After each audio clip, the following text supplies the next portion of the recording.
Bu, jangan beranjak dulu, insya Allah malam ini kita ada tamu istimewa. Kita ada kedatangan tamu Bapak Dr. Gunawan Adnan dari Aceh.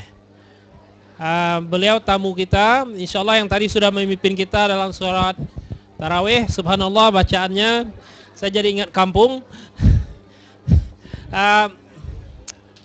Jadi mohon sekarang kita mengambil posisi. Bagi yang di luar silakan masuk lagi ke dalam. Rehatnya sudah lebih dari 5 menit. Insyaallah kita mulai sekarang tausiahnya. Kids need to settle down. Sit down. Insyaallah we're gonna start soon. Bapak ibu-ibu yang dirahmati Allah, sebelum Bapak Gunawan Adnan memberi ceramah, ada beberapa hal penting yang perlu kami sampaikan. Yang pertama yaitu sehubungan dengan Great Iftar yang dilaksanakan oleh Indonesian Muslim Community of Victoria. Teman-teman kita dari daerah barat sana meminta volunteers, 10 orang dari kita, preferably yang masih muda, kayak saya juga. Kayak Pak Marzuki boleh juga muda. Jadi yang muda-muda ya, ini untuk membantu melayani 10 orang ya, laki-laki dan perempuan. Kalau ada anak-anak kita, insya Allah terutama yang barangkali ini dianjurkan, kalau bisa anak-anak kita 10 orang laki-laki dan perempuan, kami minta kesediaannya untuk menjadi volunteers dalam Great Iftar ini. Kemudian juga bantuan kita diharapkan seperti yang direncanakan oleh panitia. Kids, sit down, come on. Seperti yang direncanakan bahasanya, untuk Great Iftar ini kita akan mengadakan, tujuannya adalah untuk mengumpulkan dana untuk membantu saudara kita yang di daerah barat sana membangun seperti Masjid Vestal inilah di daerah sana. Kalau tidak seperti ini ya enggak kecil, tapi mereka ada tempat berkumpul di sana. Salah satu permintaan mereka adalah kalau ada bapak-bapak dan ibu-ibu ada sesuatu barang berharga yang ingin disumbangkan. Nah, ini barang ini bisa dalam bentuk apa saja yang bisa nanti dilelang. Bisa dilelang, apakah itu credit card. Jadi ini nanti dilelang. Ini mudah-mudahan ini kalau ada di antara kita yang ingin menyumbang, ini suatu hal yang barangkali bisa kita berikan untuk membantu saudara kita di daerah barat sana. Jadi itu ada beberapa hal yang barangkali perlu kita sampaikan. Selanjutnya kita akan mendengarkan tausiah dan ceramah dari Bapak Gunawan Adnan. Tapi sebelumnya ada pesan sponsor dulu dari Bapak Khalidin. Barangkali kita masih ingat setahun yang lalu Pak Khalidin kesini mengenai proyek wakaf Masjid Al-Kahfi di Sydney. Nah, beliau mau update ini, bagaimana perkembangan dengan Masjid Al-Kahfi yang ada di masjid. Pak Khalidin, silakan Pak.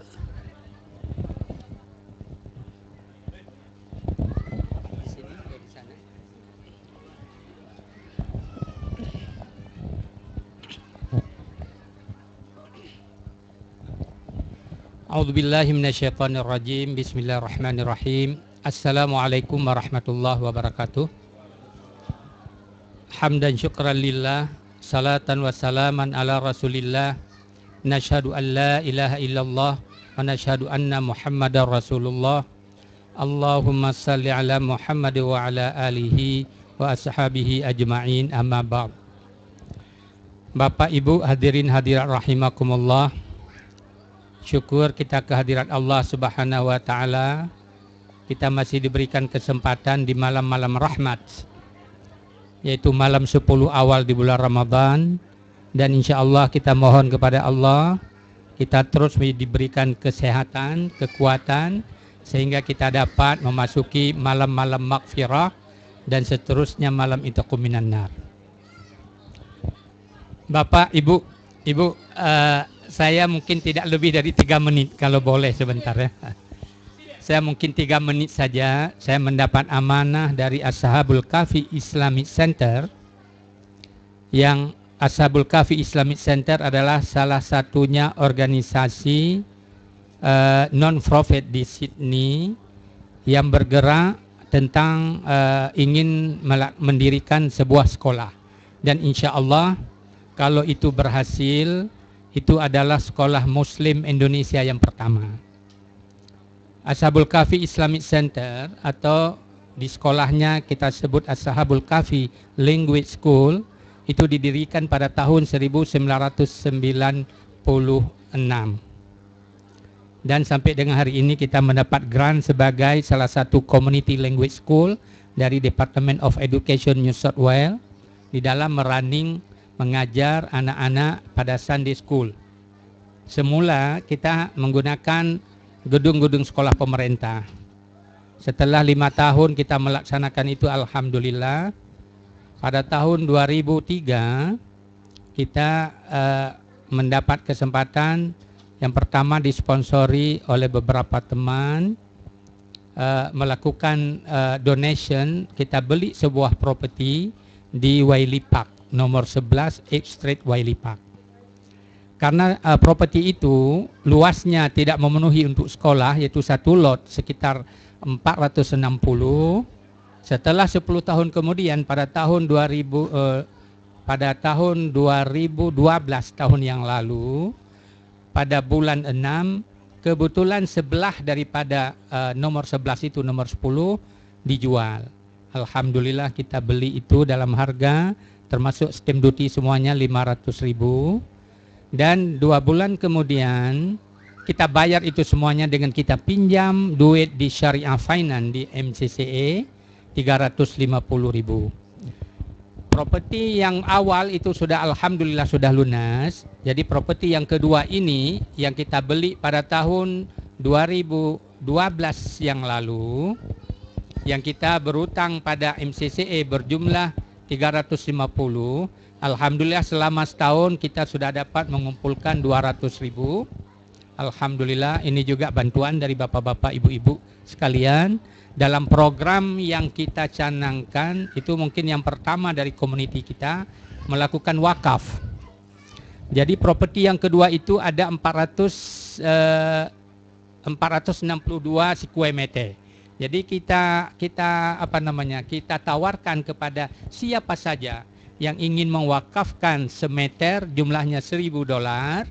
Alhamdulillah itu sudah terkumpul 200 meter itu. Dan sekarang yang kita perlukan adalah di tahun ini, di Ramadan ini 150 meter lagi supaya kita dapat melunaskan pada MCCA. Selanjutnya insya Allah kalau ini berhasil dengan doa kita, dan mohon doa juga, itu yang penting Bapak Ibu, doa dari Bapak-Bapak dari kita semuanya. Kalau itu berhasil pada tahun ini, insya Allah kita akan demolish nomor 11 itu, kemudian kita mulai bangun. Kita ingin hal ini kita share, karena ini sekolah ataupun madrasah ataupun masjid itu tidak bisa dibangun oleh seseorang. Nanti mungkin orang yang melakukan wakaf full, sudah ada yang menawarkan. Kebetulan waktu kita beli tahun yang lalu sudah ada yang menawarkan dia mau wakaf semuanya, kita tidak berikan. Jadi orang itu kebetulan bukan orang kita, orang Malaysia. Kemudian oke lah, dia juga sadar supaya tidak terlalu dia wakaf 50 meter, itu 50.000. Nah, sehingga sekarang kita memerlukan 150 meter lagi. Siapa di antara bapak-bapak yang diberikan rezeki oleh Allah bisa share tentang ini untuk mengambil tanah, sehingga mudah-mudahan semeter tanah atau setengah meter kita terima juga, itu adalah tanah yang nanti bisa kita nikmati di yaumil qiyamah di jannah nanti insyaallah. Dan Ustadz Gunawan Muhammad pada tahun ini sengaja kita datangkan dari Indonesia. Kalau tahun yang lalu kita mengundang Ustadz Mukhlis Abdi, mungkin masih ingat Bapak Ibu ya. Tahun yang lalu Ustadz Mukhlis Abdi dari Kalimantan Selatan. Ya, tahun ini Ustadz Gunawan kita undang dari Aceh. Dari Aceh, karena memang ya memang kita mencoba untuk seluruh Indonesia itu, karena sebelumnya dari Bogor. Sebelumnya itu semuanya kita undang dalam rangka untuk tidak hanya digunakan oleh Ashabul Kahfi, tapi kita pergi lihat, termasuk ke sini, ke Melbourne 2 hari, kemudian nanti minggu depan ke Canberra di KBRI, kemudian seterusnya setiap state kita bawa supaya kita membagi. Kami merasakan bahwa membagi ini adalah merasa indahnya untuk membagi. Jadi saudara, kalau Rasulullah Sallallahu Alaihi Wasallam bersabda di dalam sebuah hadis, "Idza mata ibnu Adam inqata amaluhu illa min salasin." Mungkin kita punya anak, alhamdulillah itulah anak yang berdoa kepada kita. Manakala meninggal seseorang manusia, maka terputus segala amal terkecuali 3 hal. Yang pertama anak. Apakah anak laki atau anak perempuan? Ya da'ulah, yang berdoa. Insya Allah, walaupun kita sudah mati, sudah meninggal, doa anak itu tidak ada hail, tidak ada hambatan. Yang kedua adalah ilmu yang tafa'u bih, ilmu yang bermanfaat sekecil apapun. Rasulullah mengatakan, baligh anni walau ayah. Jadi walaupun sekecil apapun ilmu pengetahuan itu. Yang ketiga, kalau yang kedua itu mungkin di antara kita tidak memiliki, tidak punya anak atau tidak punya ilmu tentang itu, kalau ada alhamdulillah kita tambah satu lagi, sedekah jariyah. Para ulama mengartikan apa yang dimaksud sedekah jariyah. Para ulama mengartikan sedekah jariyah yang dimaksudkan dalam hadis itu adalah wakaf. Yaitu sesuatu, karena wakaf itu ada persyaratannya. Wakaf tidak boleh wakaf sesuatu yang hilang bekasnya. Saya punya duit, kemudian saya wakaf. Saya punya motor, saya wakaf. Saya punya mobil, punya wakaf. Itu tidak memenuhi persyaratan wakaf. Karena motor begitu hancur nggak bisa dipakai lagi. Tapi kalau tanah, itu kapanpun itu bisa, tidak akan hilang insya Allah. Selagi tanah itu digunakan, kalau sekarang, sejak dibeli tahun yang lalu, sekarang di nomor 10 X Street itu, sudah ada 4 hari anak-anak kita belajar. Memang bukan hanya anak Indonesia, karena mengajar masalah agama itu kita tidak boleh aswabiyah, tidak boleh hanya menerima kalau anak Indonesia, malah siapa saja. Bahkan di tempat di musala kita nomor 11, itu community yang bukan Indonesia pun kita persilakan. Karena kebetulan tempat itu bisa dilihat. Di internet itu bisa dilihat tempat itu 11 X-Street itu. Kebetulan di depan itu ada park besar. Alhamdulillah orang-orang yang mau barbecue di situ kalau weekend terutama sudah ada tempat untuk salat.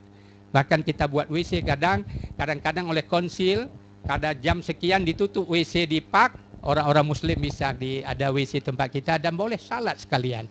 Dan mudah-mudahan siapa saja yang mewakaf ini, apakah semeter, 2 meter, nanti saya minta tadi kepada Pak Edward, Pak Ustadz Edward di sini, dan juga Bapak Presiden Indonesian Muslim Community of Victoria tadi, ya kesempatan untuk saya bisa berbicara, dan saya minta kesediaan mereka juga kalau ada di antara Bapak Ibu boleh menghubungi beliau-beliau ini.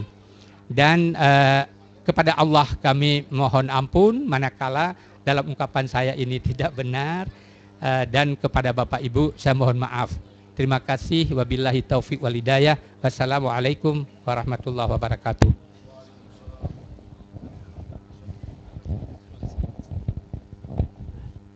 Jazakallah khair.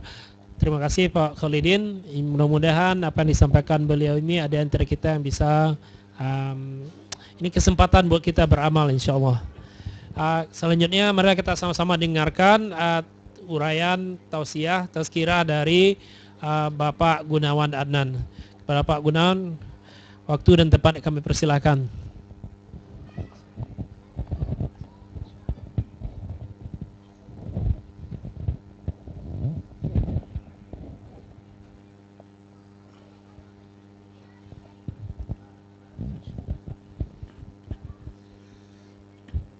Bismillahirrahmanirrahim. Assalamualaikum warahmatullahi wabarakatuh. Alhamdulillah. Alhamdulillahilladzi anzalal Qur'an hudan linnasi wa bayyinatin minal huda wal furqan. Asyhadu an la ilaha illallah وأشهد أن محمدا عبده ورسوله لا نبي بعده اللهم صل وسلم وبارك على سيدنا محمد سيد الأنبياء والمرسلين وعلى آله وأصحابه أجمعين أما بعد وقال الله تعالى في القرآن الكريم وهو أصدق القائلين أعوذ بالله من الشيطان الرجيم بسم الله الرحمن الرحيم ولن ترضى عنك اليهود ولا النصارى حتى تتبع ملتهم إلى آخر آية صدق الله العظيم وقال أيضا في آية الأخرى أعوذ بالله من الشيطان الرجيم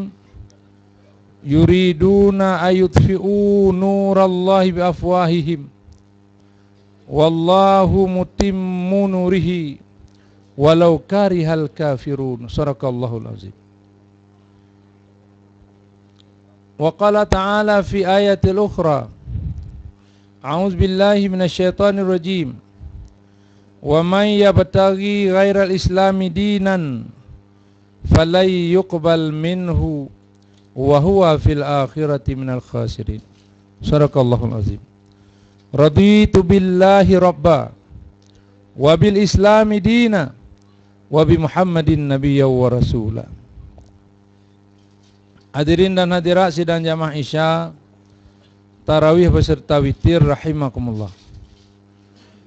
Marilah sambil kita beriktikaf di masjid ini kita memanjatkan puji dan syukur kehadirat Allah Subhanahu wa taala atas segala limpah rahmah dan karunia-Nya yang senantiasa dicurahkan kepada kita. Nikmat Allah kepada kita itu tidak terhingga. Sehingga Allah menegaskan Al-Quran lewat sepotong ayatnya yang sangat pendek. Wa in ta'uddu ni'matallah la tuhsuha.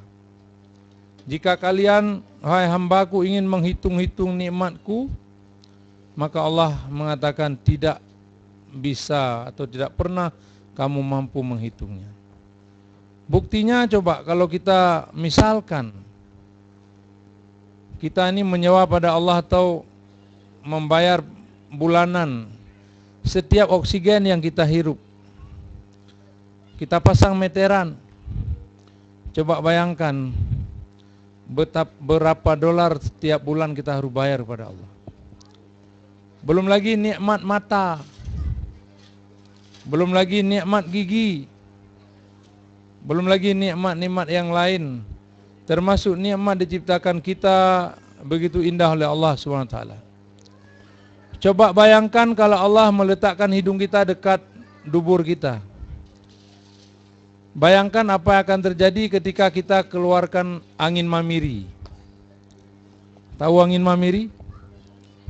Keluar kentut. Tentu yang cium duluan hidung kita, muntah terus kita. Belum lagi nikmat lupa yang diberikan oleh Allah. Lupa itu juga nikmat. Coba bayangkan seperti kami orang Aceh, saya hilang anak dalam tsunami. Hilang adik saya, hilang keluarga saya. Kalau Allah tidak berikan nikmat lupa, tentu hari ini saya masih mengingat-ingat kedukaan yang begitu dalam dan kehilangan yang begitu besar itu. Oleh karena itu sesuatu yang diberikan Allah itu adalah kebaikan untuk umat Islam. Cuman kadang-kadang wa qalilan ma tashkurun, sedikit sekali kita bersyukur pada Allah SWT. Bagi orang mukmin kata Rasul, semuanya baik. Diberikan nikmat dia bersyukur, baik untuk dirinya. Diberikan musibah, ditimpa musibah, dia menerima dengan terima, dengan lapang dada, dengan legowo. Baik bagi dia. Diberikan kelebihan-kelebihan, dia bersyukur pada Allah. Dia tahu siapa yang memberikan kelebihan itu. Dan dia mengamalkan semaksimal mungkin pada jalannya. Maka itulah kebaikan juga bagi orang mukmin. Kemudian saudaraku sekalian, perlu saya ulang-ulang hampir setiap pertemuan saya dengan jamaah. Dalam surah Luqman Allah berfirman, La in syakartum la azidannakum. Oh, itu surah Ibrahim. Saya ulang dulu dalam surah Luqman. Allah katakan, wa may yashkur fa innama yashkuru li nafsihi wa man kafara fa innallaha ghaniyyun hamid. Barang siapa bersyukur kepada Allah, barang siapa berterima kasih atas apa yang telah diberikan Allah kepadanya, sebenarnya dia itu berbuat baik kepada dirinya, bukan kepada Allah.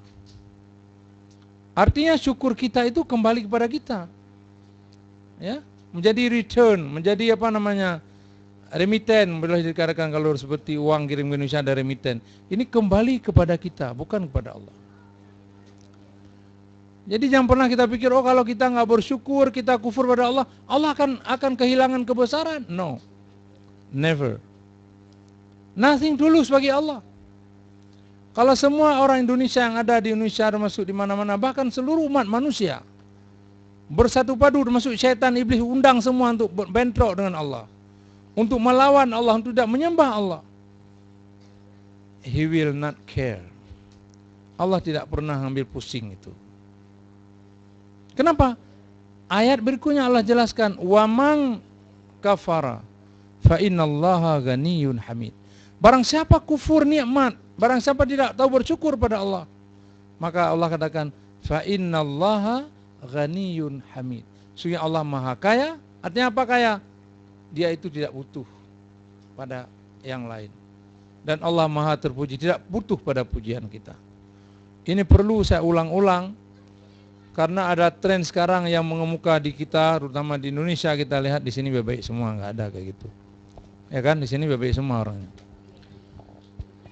Itu baru salat maghrib berjamaah hanya 1 minggu, ada 5 hari atau 1 minggu, itu sudah berani mengklaim dirinya manusia paling suci, sementara saudaranya seiman yang lain dianggap itu tidak layak masuk surga.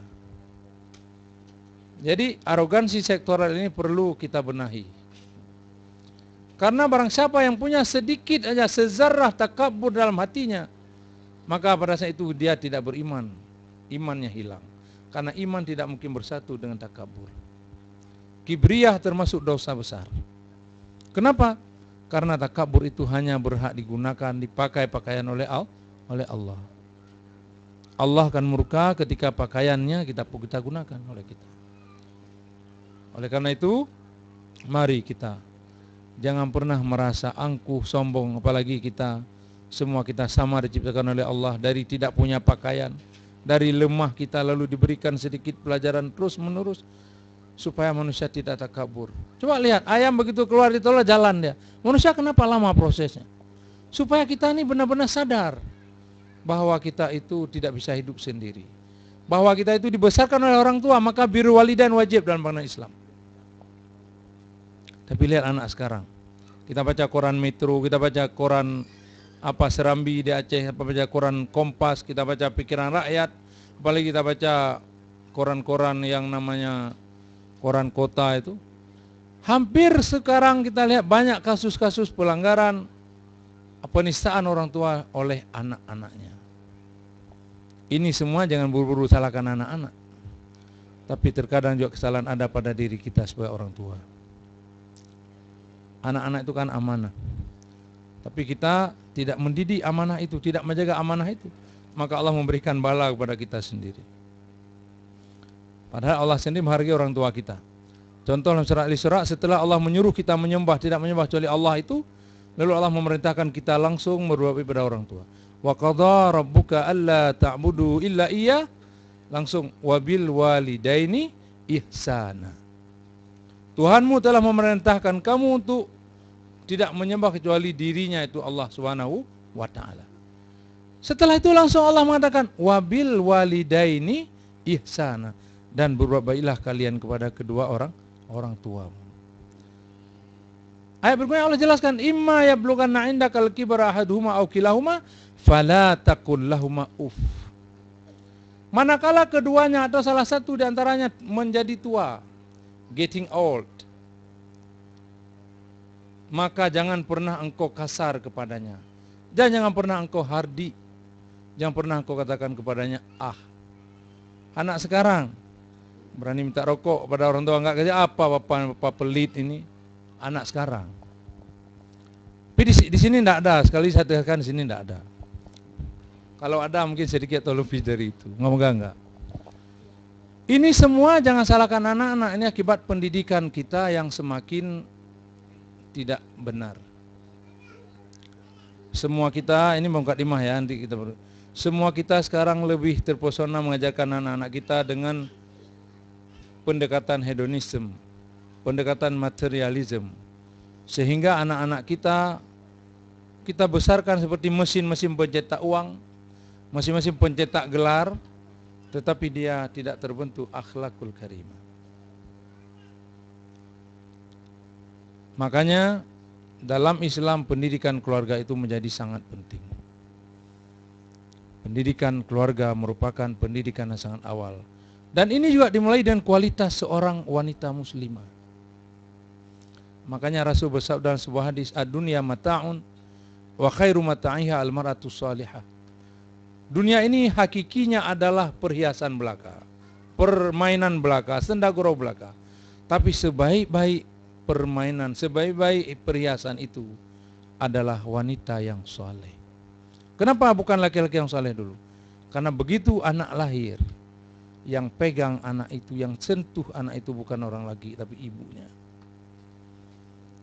Dan kebanyakan kita sekarang pernikahan itu tidak karena kita by design, tapi ya sudah mau kawin terus, atau malah kadang-kadang ada MBA, married by accident, na'udzubillah.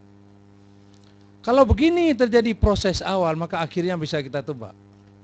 Lahirlah anak-anak yang badannya manusia, tapi hati dan perilakunya tidak lebih baik pada binatang. Makanya kita kalau punya anak, terutama anak perempuan dan anak-anak laki juga, kita didik dia. Bagaimana? How to be a good man. How to be one of the most useful person.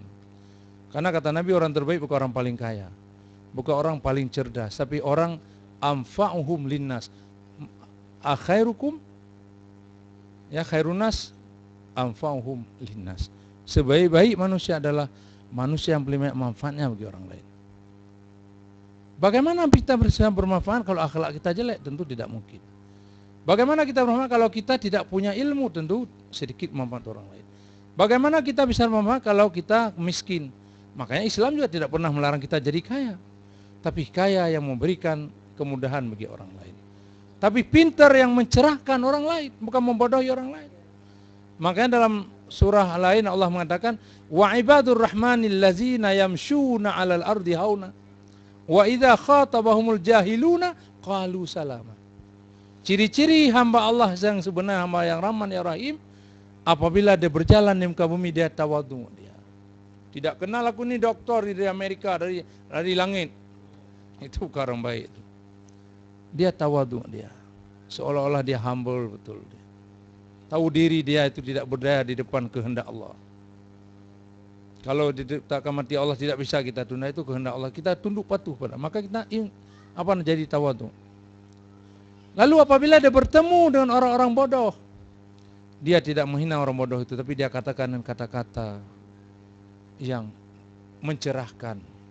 Qalu salama itu mencerahkan, mendidik orang lain. Ini seharusnya orang Islam jadi itu.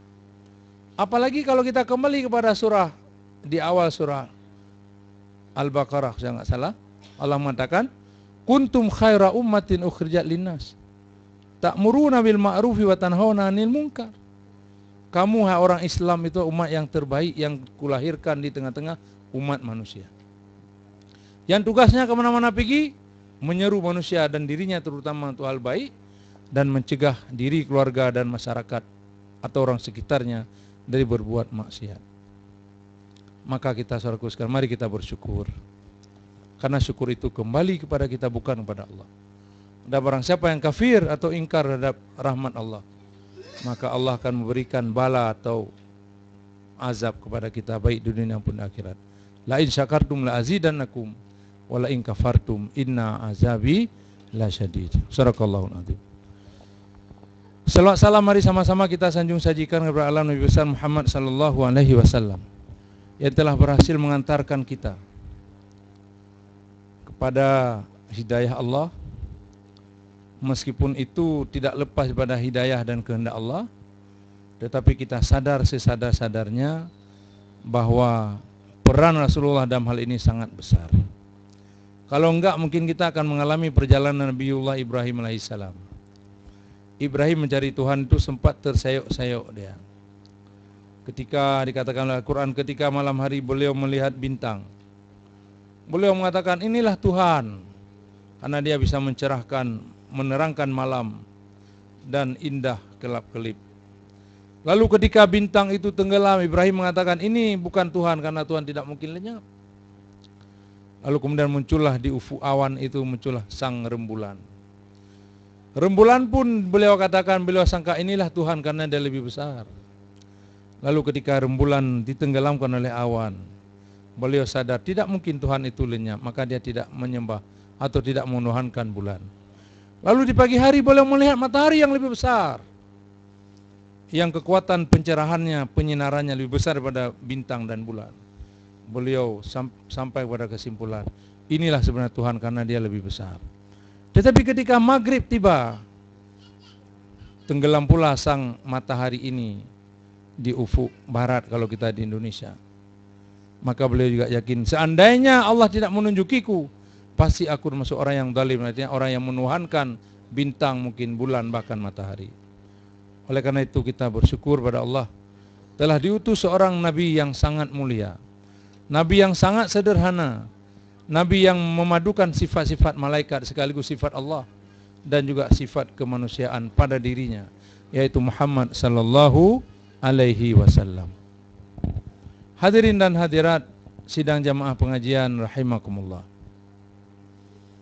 Saya tadi bertanya kepada seorang jamaah, apa saja yang sudah disampaikan oleh ustaz-ustaz sebelum saya. Katanya sudah pernah disampaikan tentang fadilat puasa, kemudian tentang tadabbur Al-Quran. Maka saya pikir malam ini saya akan berbicara tentang kondisi Islam saat ini dan apa itu Islam. Hadirin dan hadirat sekalian Allah SWT, sebelumnya saya ingin berterima kasih kepada Ahlul Bait, Ustaz kita bersama yaitu Ustaz Edward, Muhammad Edward, dan kawan-kawan yang telah menerima kami di sini sebagai saudaranya. Kami tidak merasa asing, maka merasa seperti di kampung, Pak.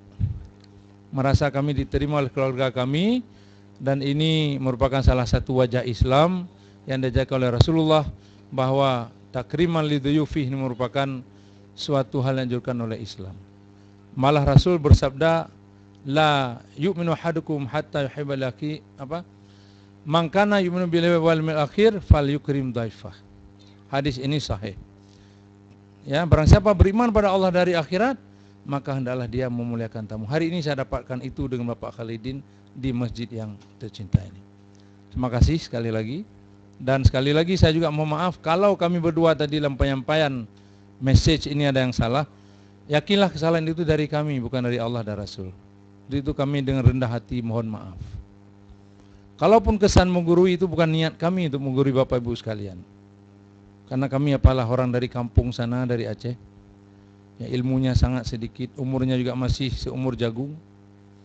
Untuk itu kalau ada yang kurang tolong dimaklumi.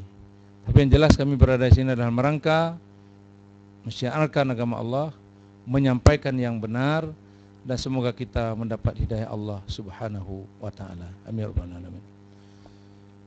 Hadirin dan hadirat sekalian Allah Subhanahu wa taala, saya pikir semua kita sepakat bahwa kebanyakan kita yang sudah berislam ini, karena mungkin kita dapat Islam ini sebagai das Geschenk von Gott, kata Jerman bilang, sebagai present hadiah pada Allah, maka kita merasa karena sejak lahir sudah Islam biasa-biasa saja.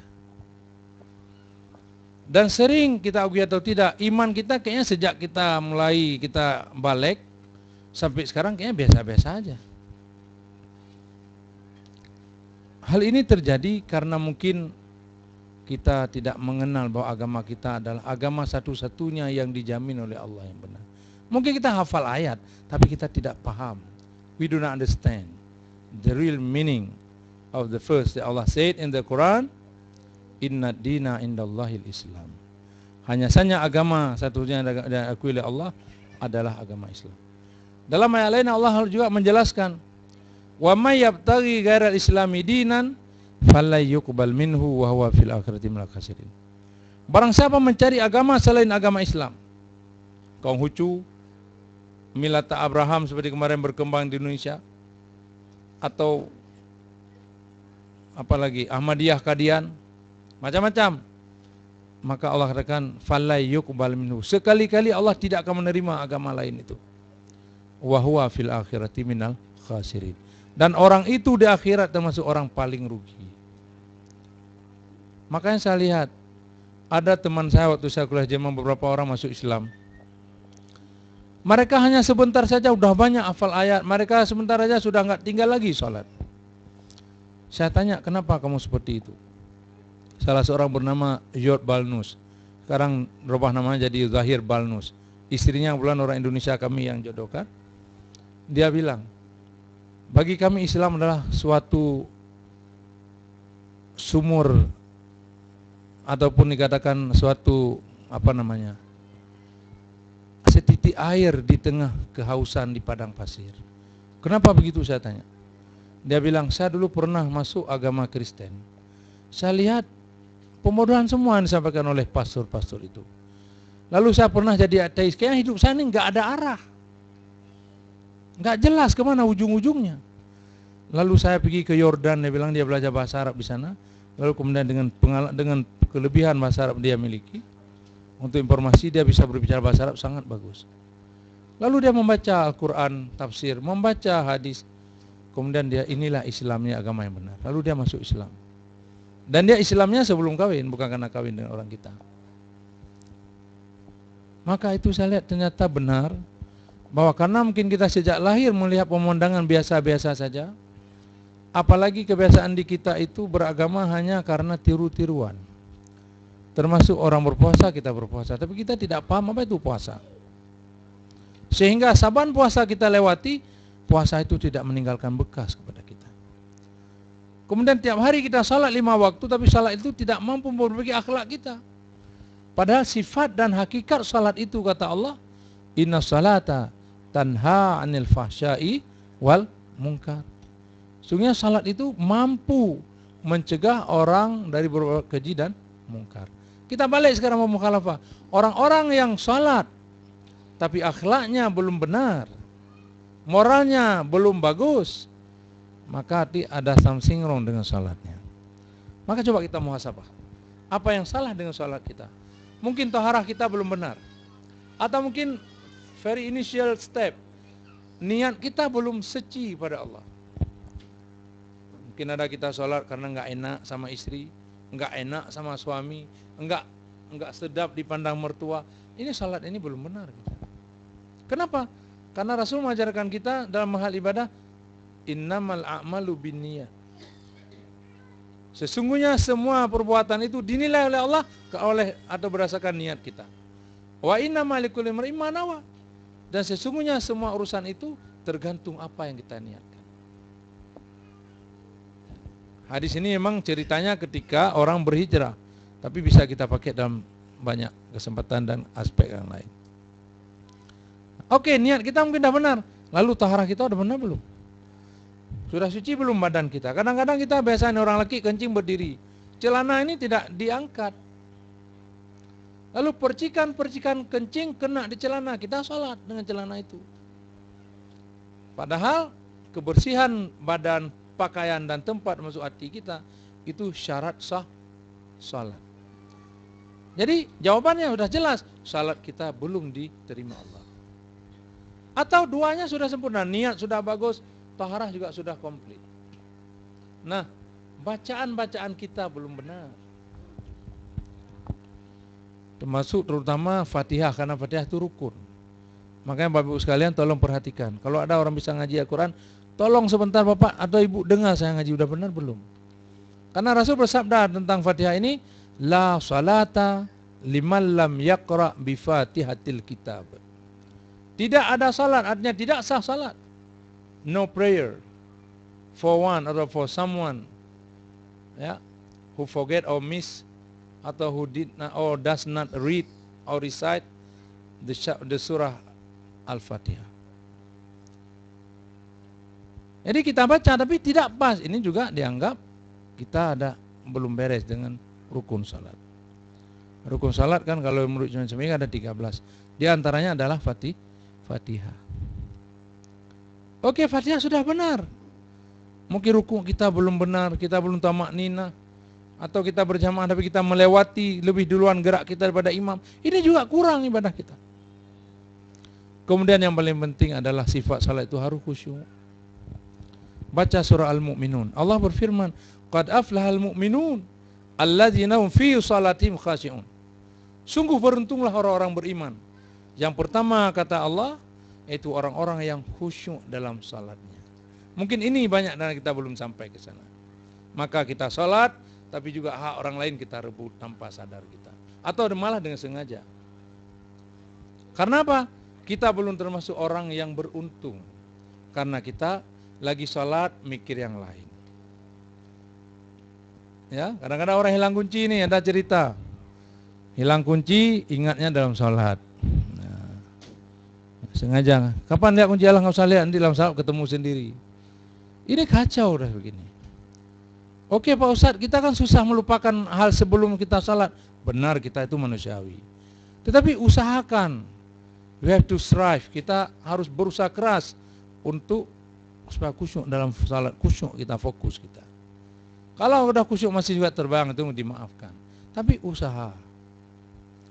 Makanya salat kita kadang-kadang belum mampu menjadikan kita sebagai orang-orang yang saleh. Karena mungkin ada yang kurang-kurang yang saya sebutkan tadi. Oleh karena itu saudaraku sekalian, dengan kita memahami apa itu Islam, apa mana Islam, apa yang membedakan Islam dengan yang lain, maka kita akan menghargai agama kita. Dengan demikian akan lahir kecintaan kita kepada agama Allah ini. Akan mengurangi kecintaan kita kepada golongan kita, kelompok kita. Kita mengutamakan kepentingan umat. Inilah yang terjadi di kebanyakan masyarakat Islam, negara-negara Islam sekarang ini. Kita menyatakan cinta Allah, cinta Rasul. Tapi ketika kita punya jabatan, kita lupa pada agama Allah. Kita lupa menyumbang, memberikan kontribusi pada agama Allah. Begitu pensiun baru, saya kembali menjadi pengurus masjid. Alih-alih membangun masjid, malah cari hidup di dalam masjid. Betul ya? Indonesia sekarang sudah enggak ada power lagi, enggak jadi menteri lagi, enggak jadi gubernur lagi, jadi pengumpul zakat, pegawai bazis. Ini karena kita belum ikhlas beramal. Padahal kunci kita beribadah itu adalah ikhlas. Sekecil apapun ibadah yang kita lakukan ikhlas itu lebih baik daripada hal yang tidak ikhlas. Termasuk sedekah. Dalam sedekah malah Allah mengatakan qaulu ma'ruf wa maghfiratun khairum min sadaqati yatba'uha adza.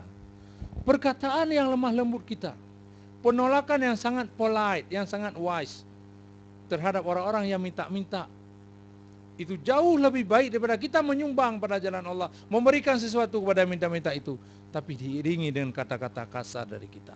Itu semua useless. Ke laut semua itu, bukan milik kita. Oleh karena itu niat perlu kita bersihkan. Ini kita sering melupakan dasar-dasar sehingga badan fisik building keagamaan kita, pemahaman kita, konsep agama kita itu tidak kuat. Dan seolah kita sekarang membuktikan provokasinya daripada Samuel Huntington. Dia katakan agama itu adalah opium, agama itu adalah penina bobo, agama itu adalah membodohkan manusia atau masyarakat. Termasuk ujungnya mudah sindir adalah Islam. Kenapa? Karena seolah dengan beragama manusia jadi bodoh, dengan beragama manusia jadi malas, dengan bertuhan manusia menjadi tidak berakhlak. Seolah seperti itu. Makanya tugas kita ini terutama pemuka agama, orang-orang sedikit well educated men, ini cukup berat sekarang. Termasuk kita yang hidup di negeri mayoritas non muslim ini, tantangan kita luar biasa berat. Dan saya sering katakan, sebenarnya semua kita ini dai-dai yang sangat-sangat potensial. Namanya dakwah bukan hanya lewat lisan, tapi lebih mengena menurut saya dakwah lewat akhlak kita. Coba lihat sekarang termasuk di Jerman, mungkin di Australia begitu juga. Orang alergi dengan Islam karena apa? Kita kadang-kadang nggak mau tahu tentang orang lain. Parkir mobil seenaknya. Ada toko orang parkir di situ. Ada orang yang belanja parkir nyilang, orang bisa keluar. Kita no permen sepai, hanya permen sapu saja. Kita tidak memperhatikan hak-hak orang lain. Padahal tugas utama Rasul diutus muka bumi ini untuk memperbaiki akhlak budi pekerti manusia. Sehingga kita benarkan. Orang sebelum Islam dia aktif kerja. Begitu masuk Islam kawin sama orang Indonesia misalnya atau sama orang Bangladesh, dia nggak disiplin lagi. Ini kan salah memang seperti itu. Tugas kita harus menerangkan. Islam itu tidak alergi dengan kaya. Allah tidak pernah melarang kita kaya. Tapi kaya kita kaya yang bisa membantu orang lain. Cerdas kita cerdas mendidik orang lain. Seperti kata Ustaz Khalidin tadi, berbagi itu indah. Kenapa? Karena kalau tidak berbagi kita kaya sendiri satu kampung, sementara lain miskin. Saya pikir kita tidak aman. Ya kan? Kita takut dicuri oleh orang miskin di samping rumah kita. Pasti itu. Makanya diberikan kewajiban kita untuk mengeluarkan zakat, infak, sedekah, wakaf dan sebagainya. Supaya itu adalah merupakan kekuatan sosial kita. Hadirin dan hadirat sidang jamaah saya muliakan. Kembali kepada Islam. Islam memang sudah dihadirkan oleh Allah sejak Nabi Adam. Meskipun yang kita Islam sekarang, Islam yang terakhir penyempurna agama sebelumnya yang diutus oleh Allah, pesan-pesannya lewat Jibril pada Muhammad, yaitu lebih kurang 1434 tahun lebih. Sudah banyak terjadi distorsi, terjadi pesan-pesan Mesih. Maka kita sekarang harus mengenal Islam, harus mencari Islam yang sebenar-sebenarnya. Kita hilangkan firqah-firqah, kita hilangkan prejudis di antara kita, sehingga kita bisa bersatu padu dalam sebuah tali sebenarnya agama Allah. Bagaimana caranya? Caranya kita harus kembali kepada Al-Quran dan Sunnah. Bagaimana kembali Quran dan Sunnah? Bisa kembali langsung? Tentu tidak. Karena tidak semua kita memiliki kemampuan bahasa Arab yang bagus, kemampuan balaghah yang bagus. Maka kita harus belajar Islam secara benar. Hadirin hadirat Allah SWT, Islam yang dibawa oleh Rasulullah itu adalah Islam yang menjadi rahmatan lil alamin. Oleh karena itu, coba kita tarik garis sekarang. Kalau dengan Islam kita, dengan kita berislam, banyak orang tersungging dengan kita. Termasuk dengan kita sebagai orang laki-laki mudalimi perempuan atau sebaliknya, maka kita harus kembali pada yang benar. Karena apa? Karena pasti banyak yang misleading dalam pemahaman kita tentang Islam kita. Kemudian lagi saudaraku sekalian perlu kita ketahui, ayat yang awal tadi saya baca itu jaminan Allah, janji Allah bahwa agama yang kita akui sebagai agama yang paling benar ini, sebagaimana dibunyikan oleh Allah tadi, tidak pernah diridai oleh orang-orang Yahudi dan Nasrani sebelum kita semua mengikuti millah mereka. Artinya apa? Kita harus punya benteng yang kokoh, terutama benteng akidah. Sekarang Islam itu menjadi mungkin satu-satunya agama yang sedang diserbu oleh Yahudi, oleh Nasrani, dan termasuk Ahmadiyah Qadian. Kenapa ada orang mengatakan, kenapa kita harus mengusir Ahmadiyah Qadian? Kenapa kita harus memblame mereka? Persoalannya satu saja. Kenapa dia harus kait-kaitkan dengan Al-Quran, Nabi Allah, dan kenapa dengan Islam? Kalau mereka bikin agama sendiri, saya pikir semua kita enggak ada urusan itu. Ini persoalan dia centeng-centeng nama Nabi, kemudian ada Nabi lain lagi. Ini persoalannya. Ini kan penistaan terhadap agama kita. Penistaan terhadap kebenaran Islam. Belum lagi Yahudi, saban hari, termasuk Mesir yang sedang lumpuh sekarang. Padahal menangnya Mursi itu secara demokratik, dipilih legal oleh masyarakatnya, oleh rakyatnya. Tapi karena Amerika tahu ini Ikhwanul Muslimin, cinta pada Islam, pendakwah dan sebagainya, maka dia tidak pernah diam, harus menggulingkan pemerintahan yang sah itu, yaitu pemerintahan dipimpin oleh Presiden Morsi. Termasuk kejadian yang terjadi di Irak, sudah hancur luluh Irak. Kemudian berapa kali Aljazair menang tapi tidak diakui. Ini semua karena memang benar-benar ayat Allah itu terbukti bahwa orang Yahudi Nasrani itu tidak pernah rela kepada kita sebelum kita mengikuti agama mereka. Cuman persoalannya adalah harus kita pahami, yang disebut dengan agama mereka itu bukan arti kita pindah menjadi Kristen, Buddha dan sebagainya. Mereka cukup menjauhkan generasi muda kita dari Al-Quran dan Sunnah Rasul. Yang benar diragukan supaya orang tidak berpegang atau hidup dengan kebenaran itu. Lalu anak-anak kita diajarkan untuk menghidupi lifestyle mereka. Sehingga kita lihat ada anak Islam sekarang sudah bolong hidung kayak lembu, mau dicocok ke sawah, ada kan? Pakai ini piercing, ada macam-macam. Ada anak Islam pakai baju tidak seperti orang Islam lagi. Inilah sudah termasuk politik mereka, tipu daya mereka supaya anak-anak kita mengikuti millah, menurut bahasa saya adalah lifestyle mereka. Tidak hanya agama tapi lifestyle juga, culture juga. Oleh karena itu menjadi kewajiban bagi kita semua sekarang hidup di akhir zaman ini, Islam itu harus kembali kita revitalisasi. Harus kembali kita mainstreamingkan kembali. Kita harus utamakan Islam. Kita perkenalkan kepada anak-anak kita. Bila perlu kita veto bahwa Islam satu-satunya agama dan tidak ada agama lain, dan kita haramkan anak kita untuk bermain-main dengan cinta-cinta monyet dan orang berbeda agama. Karena sekarang mereka banyak tipu daya mengajak anak-anak kita masuk Kristen, termasuk antaranya lewat perkawinan. Pertama dia tebar racun cinta. Setelah kena racun cinta, dia bersumpah masuk Islam. Lalu ketika anak kita sudah punya 2-3 anak dengan dia, dia bilang, "Dek, aku kembali lagi ke agamaku." Anak kita sudah punya anak 3 dengan dia. Dia sudah tergantung dengan suaminya itu. Enggak ikut suami, mau dia hidup dari mana? Akhirnya enggak enak, enggak kuat dia berdiri sendiri, hidup sendiri, dia ikut baptis dengan suaminya. Ini modus operandi yang sangat nyata sekarang terjadi, khususnya di Indonesia. Atau sebaliknya, lelaki muslim dikasih duit dulu, ini ada mobil, pakai aja mobil, enggak apa-apa. Sudah termakan budi, namanya hutang budi di bawah mati. Enggak enak, akhirnya ikut lagi. Belum lagi mereka sekarang sedang gencar-gencarnya membuat suatu pendekatan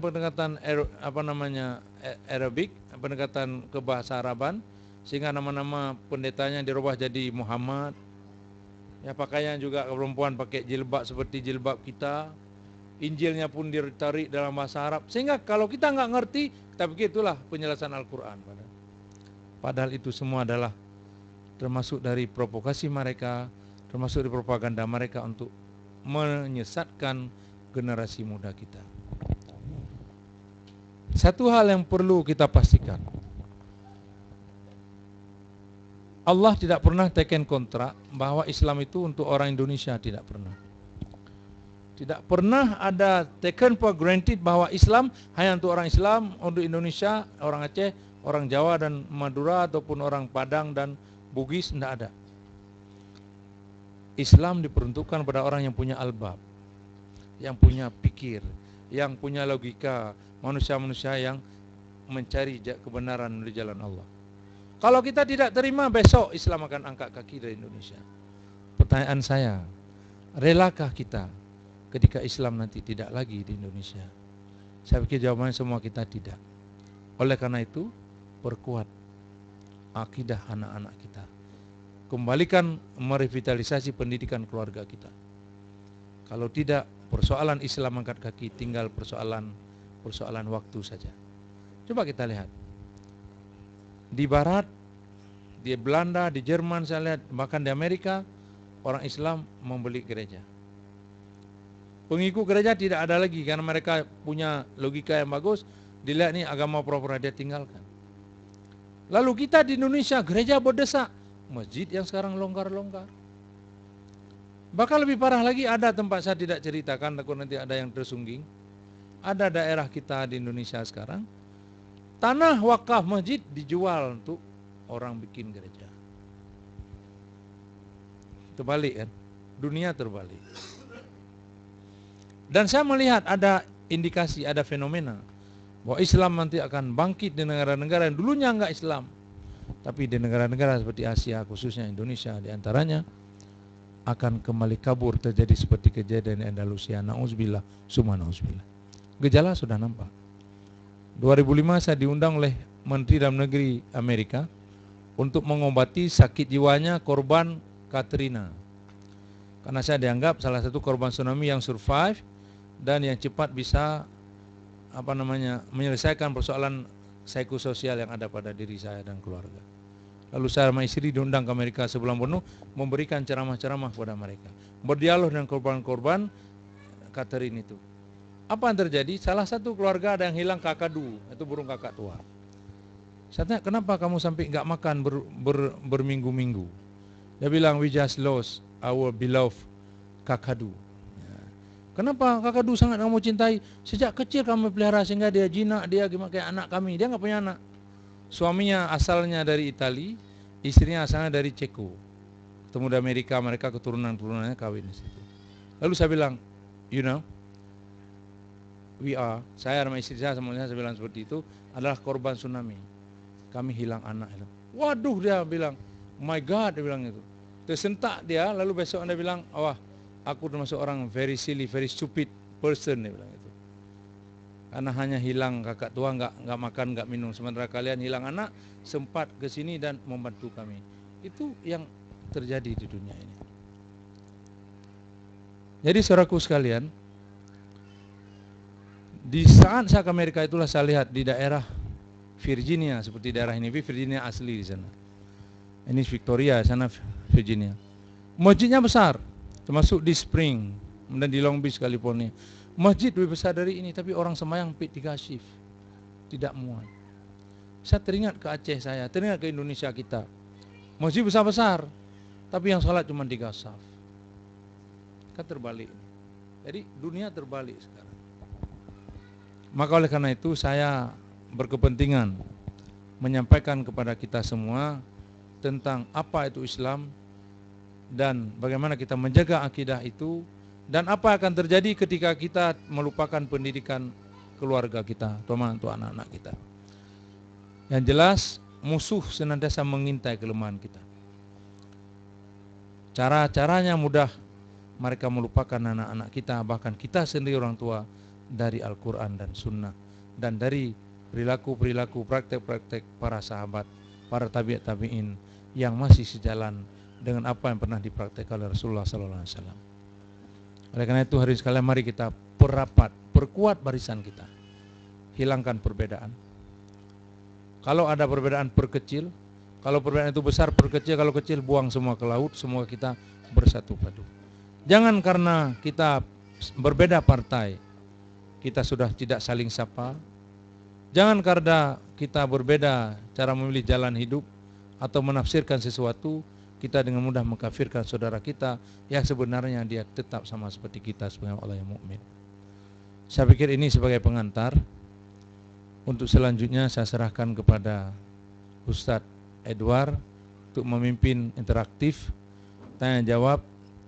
Mungkin ada juga yang kurang dari sana bisa diperbaiki, dikoreksi langsung dalam tanya jawab, atau ada hal-hal yang belum terjelaskan ataupun terurai, mungkin bisa kita uraikan lewat tanya jawab. Barangkali demikian. Terima kasih atas perhatiannya. Mohon maaf atas kekurangan. Hadanallahu wa iyyakum ajma'in. Wassalamualaikum warahmatullahi wabarakatuh.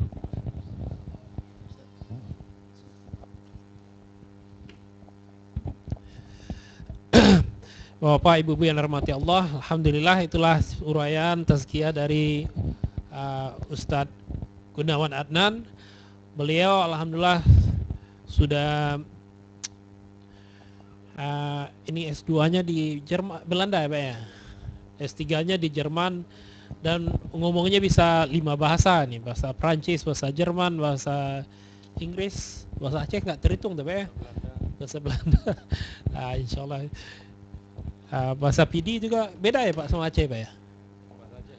Ya, itu jadi ini salah satu barangkali kita bisa banyak mengambil hikmah dari beliau, dan pesan yang tadi adalah satu pesan yang sangat penting sekali.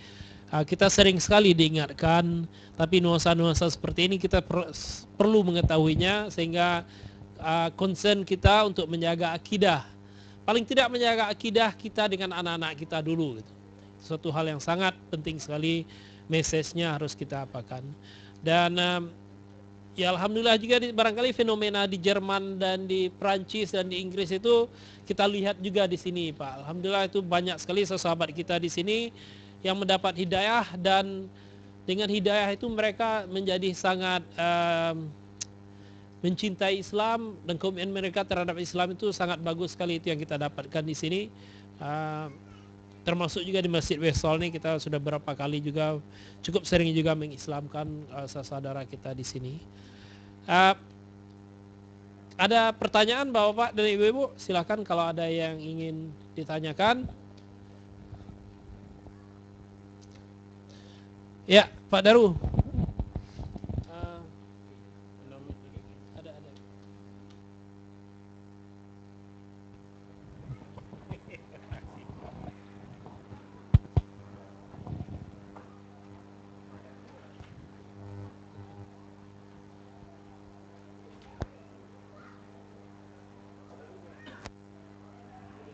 Assalamualaikum warahmatullahi wabarakatuh.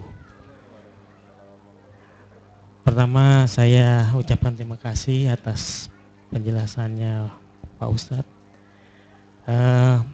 Ada satu fenomena yang menarik sebenarnya di Indonesia itu yang mungkin belum sempat dibahas tadi dalam uraiannya, mengenai konsumerisme.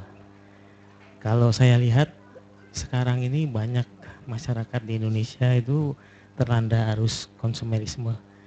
Nah, bagaimana kalau kita sebagai umat Islam ya, Muslim, itu melawan arus konsumerisme ini? Karena kalau saya sebagai orang dari sosial melihatnya ini, fenomena ini berbahaya gitu.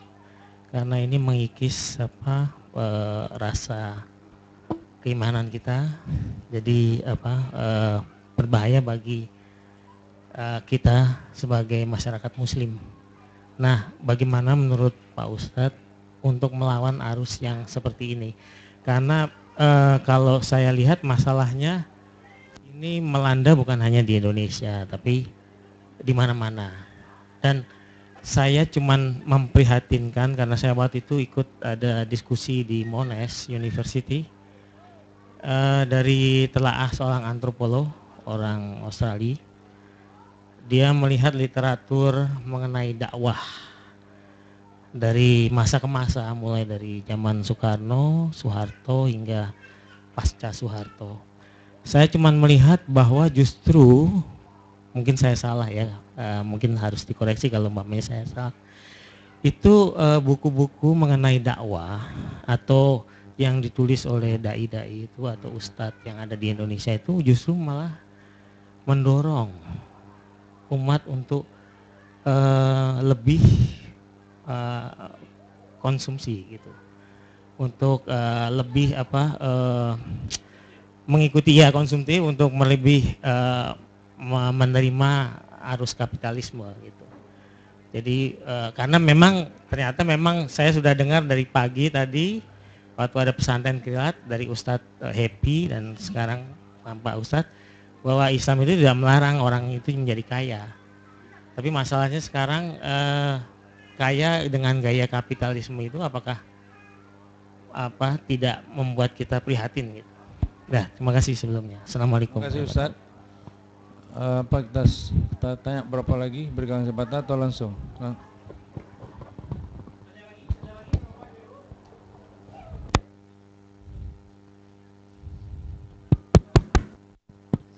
Satu aja dulu, ibu-ibu kalau ada simpan dulu, diingat-ingat nanti bisa tanya. Jangan jawab dulu pertanyaan ini guru besar kita ini.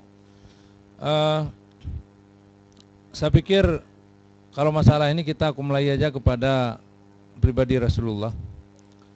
Ya, bagaimana kembali kepada pribadi Rasulullah? Pertama, kita melihat bahwa Allah sendiri sudah menunjukkan kepada kita, laqad kana lakum fi Rasulillah uswatun hasanah. Sungguh adalah bagi kamu pada diri Muhammad SAW itu suri teladan yang baik. Artinya apa? Kenapa terjadi seperti budaya konsumtif, budaya kapitalis, budaya hedonisme dan sebagainya? Itu semua karena kita semakin jauh dari pribadi yang sempurna itu. Rasul itu pemimpin umat, raja juga, panglima dan sebagainya. Tapi beliau tidak mengumpulkan harta. Beliau tidak hedonis hidupnya. Beliau makan ketika lapar dan berhenti sebelum kenyang. Tapi umat kita sekarang, khususnya di Indonesia yang seperti Bapak tanyakan tadi, itu kayaknya sudah sangat terkontaminasi dengan budaya materialisme. Semua satu dianggap baik ketika dia banyak harta. Semua satu dianggap baik ketika dia itu punya nilai utility. Oh, saya terima tamu kalau tamu itu bawa duit. Kalau tamu itu bawa gula kepada saya. Kalau tamu itu nggak bawa gula, saya nggak akan berikan air. Ini terjadi di kita, Pak. Karena apa? Karena sekali lagi saya katakan, kita semakin jauh daripada sentuhan-sentuhan nilai keagamaan, termasuk bagaimana memperkenalkan pribadi Rasulullah Sallallahu Alaihi Wasallam. Bahkan karena ada ustadz mengatakan, ustadz juga bisa kaya, malah harus bayar sekian. Benar, kita tidak boleh menampik kita butuh materi. Tetapi materi bukan the only way to be happy. The only way menjadi orang yang dikatakan hebat. Ini persoalannya, Pak. Jadi menurut saya persoalannya tidak bisa kita seperti Steve Egg kalau kita menulis salah, tapi dari akarnya harus kita benahi. Terutama dari konsep happiness, bahwa konsep kebahagiaan itu tidak dimulai dengan harta, Pak, tapi dari hati. Dari hati. Makanya kadang-kadang ada orang miskin, tetapi kok kebahagiaan malah justru akrab ada di sana. Di rumah reot, di situ ada kebahagiaan. Tapi justru di rumah orang kaya, tiap hari terjadi perceraian, terjadi KDRT dan sebagainya. Kenapa ini terjadi? Itu karena kita tadi sudah kehilangan satu sifat, kalau dalam agama kita disebut sifat qanaah. Kalau untuk harta, kita selalu melihat ke atas. Kalau untuk akhirat, untuk beramal, kita selalu lihat ke bawah. Kalau ada orang bilang, coba ini Anda ada bonus, langsung kita belanjakan bonusnya, dapat bonus. Tapi bonus untuk akhirat enggak pernah kita pikirkan. Salat malam itu luar biasa, doa yang dikabulkan Allah kebanyakannya. Bersedekah di bulan Ramadan digandakan oleh Allah beribu-ribu kali.